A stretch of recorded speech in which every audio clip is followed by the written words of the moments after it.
प्यारे बच्चों, आज हम लर्निंग आउटकम्स आधारित लर्निंग गैप सामग्री अर्थात ब्रिज कोर्स में कक्षा 7वीं विषय हिंदी में लर्निंग आउटकम्स H 619 के अंतर्गत पाठ 10 क्या ऐसा नहीं हो सकता पढ़ेंगे और इसमें हम पत्र लेखन की विद्या के बारे में समझेंगे, पत्र लेखन विधि समझेंगे।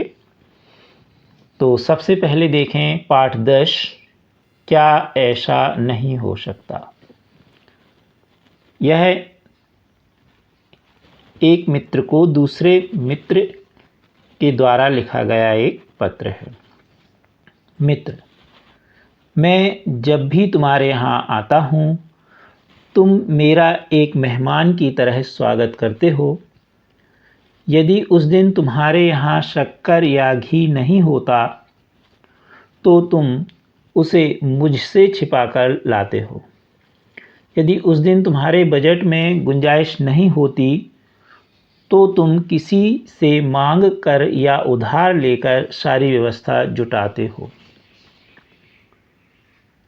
तुम जब मुझसे बात करते हो तब भी इस चिंता से मुक्त नहीं होते कि नहाने के बाद मुझे टॉवल देना होगा। तेल के बाद कंघा और आईना देना होगा। यहाँ पर धा लिख गया है, घा कर लीजिए। और मैं जब तक भोजन कर रहा होऊंगा तब तक किसी बच्चे को भेजकर पान मंगाकर रखना होगा। मित्र मेरे, क्या यह नहीं हो सकता कि हम जैसे हैं ठीक वैसे ही मिलें और जो हम नहीं हैं वैसा दिखाने का प्रयत्न बंद कर दें।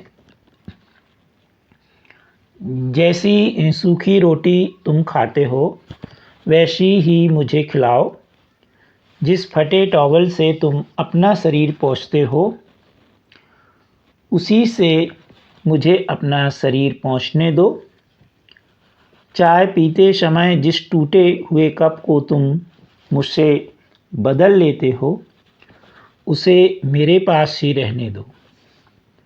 विश्वास रखो, सुख दुख के इस समंदर से ही हमारे अभावों की कश्ती के पार होने का मार्ग गया है।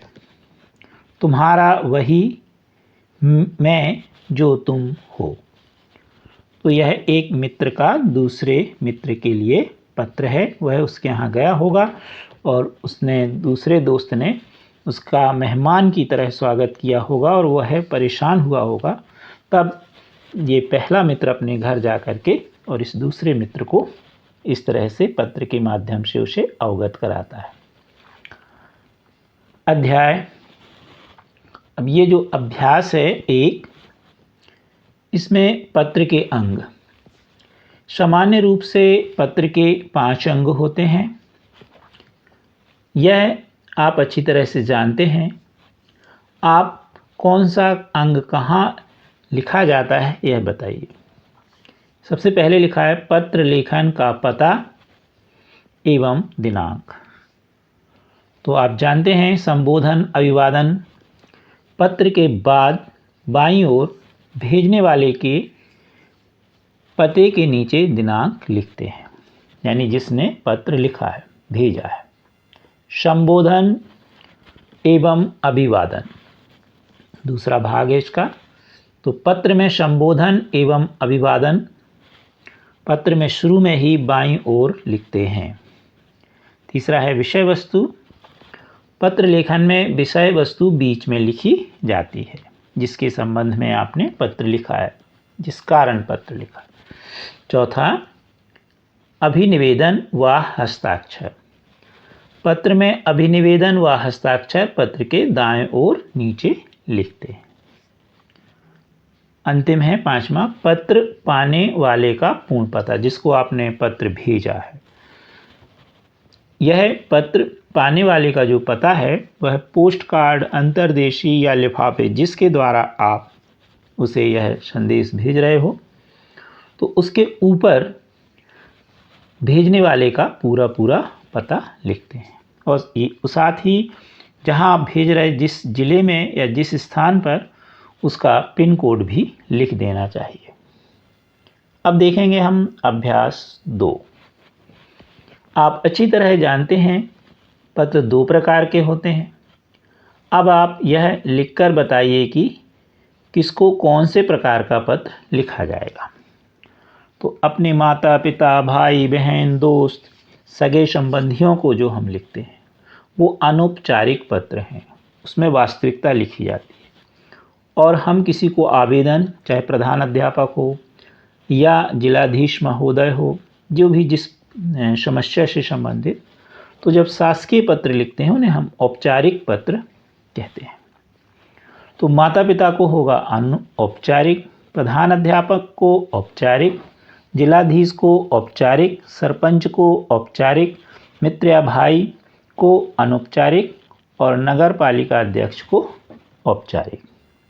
अभ्यास 3 है, क्या बड़े भाई के विवाह के अवसर पर आप अपने मौसा जी को पत्र द्वारा अथवा मोबाइल से सूचना देकर बुलाना चाहोगे?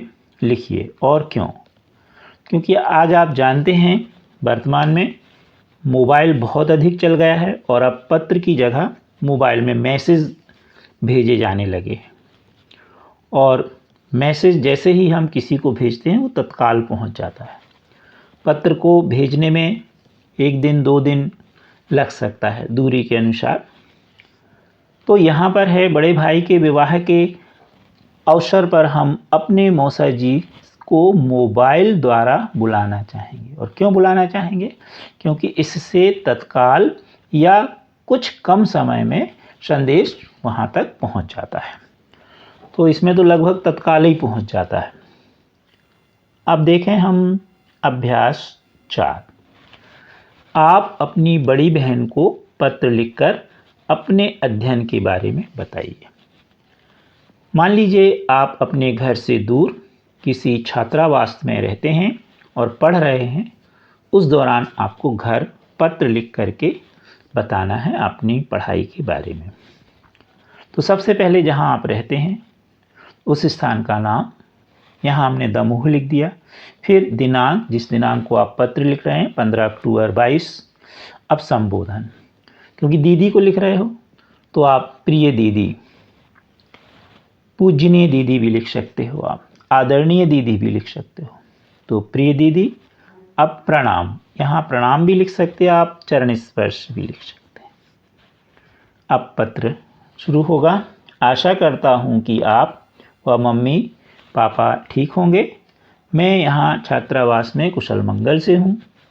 मेरी पढ़ाई बहुत अच्छी चल रही है। अभी मेरी तिमाही परीक्षा चल रही है।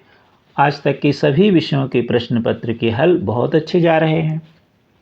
इस बार वार्षिक परीक्षा मार्च में आयोजित है। आशा है मेरा बहुत अच्छा परिणाम आएगा। मम्मी पापा को मेरा चरण स्पर्श। आप उनका ध्यान रखिएगा। दीपावली अवकाश होते ही मैं जल्द ही घर आ जाऊंगा। यानी आप वास्तविकता लिखेंगे, जो आप जिस स्तर पर पत्र लिख रहे हैं, जिस समय आप पत्र लिख रहे हैं। अंत में आपका छोटा भाई सोनू अहरवाल, आप अपना नाम लिखेंगे। अगला है सकर्मक एवं अकर्मक क्रिया। अब अकर्मक क्या है?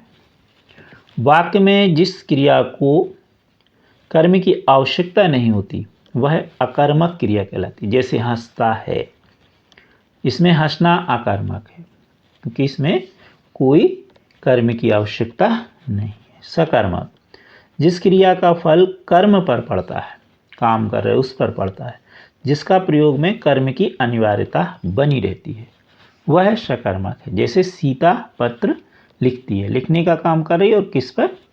पत्र पर। कौन लिख रही? सीता। अब देखें हम 3 सकर्मक वाक्य। लिखिए। बच्चा या बच्चे गर्म दूध पीते हैं, कंचन पुस्तक पढ़ती है, रोहित गीत गाता है। 3 अकर्मक, तो इन्हीं को हम अकर्मक बना दें। बच्चे गर्म पीते हैं, कंचन पढ़ती है, रोहित गाता है। अब देखें मूल्यांकन 12 अपठित गद्य। जीवन में केवल 2 प्रकार के व्यक्ति ही असफल होते हैं। एक वे जो केवल सोचते हैं और करते नहीं, और दूसरे वे जो करते हैं किंतु सोचते नहीं, यानी कार्य योजना नहीं बनाते। सफल केवल वही होते हैं जो सोच समझकर काम करते हैं। गांधी जी की सफलता का यही मंत्र है। गांधी जी आत्मनिर्भर थे। वे सेवा को ही ईश्वर मानते थे। ऐसा इसलिए कि वे सेवा से मनुष्य का स्वभाव निर्मल बनता है मानते थे। तो ये एक अपठित गद्यांश है। अब इसके कुछ प्रश्न हैं। तो जब भी किसी अपठित गद्यांश को आप पढ़ें तो कम से कम 2 या 3 बार अच्छे से पढ़ लें, जिससे उसका सही अर्थ प्रकट हो जाए। तो इसमें आप देखिए सफल और असफल व्यक्तियों के बारे में बताया कि कौन सफल होता है और कौन असफल। तो वास्तव में ये सफलता का मंत्र बताया गया है। गांधी जी ने भी इसको अपनाया। तो दिए गए गद्यांश का शीर्षक तो हमने लिख दिया है सफलता का मंत्र। अब आपको अपने हिसाब से जो उचित शीर्षक लगता है उसे लिख दीजिए। अगला है सफल लोग कौन होते हैं। तो सफल कौन होते हैं? सफल केवल वही होते हैं जो सोच समझकर काम करते हैं। आत्मनिर्भर कैसे बना जा सकता है? हम सोच समझकर समय पर, ये भी ध्यान रखें, समय पर अपना काम करें तो हम आत्मनिर्भर हो सकते हैं। अगला है निम्नलिखित वाक्यों में से सकर्मक और अकर्मक क्रियाएं छांटिए। विभागाती है, वह रात भर जागता रहा, अपठनीय, घड़े में पानी भर गया है, उसने प्रथम पुरस्कार जीता, कोयल आकाश में उड़ रही है, अब्दुल रो रहा है, उसने जेब लिखा है, जेब कर लीजिए, जेब से बटुआ निकाला, श्री राम ने धनुष बाण उठाया, आशीष हंसता है।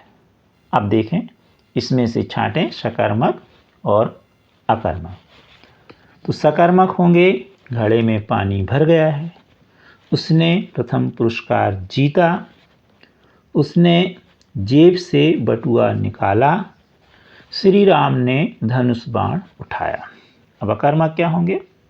विभागा रही है, वह रात भर जागता रहा, अपठनीय, कोयल आकाश में उड़ रही है, अब्दुल रो रहा है, आशीष हंसता है।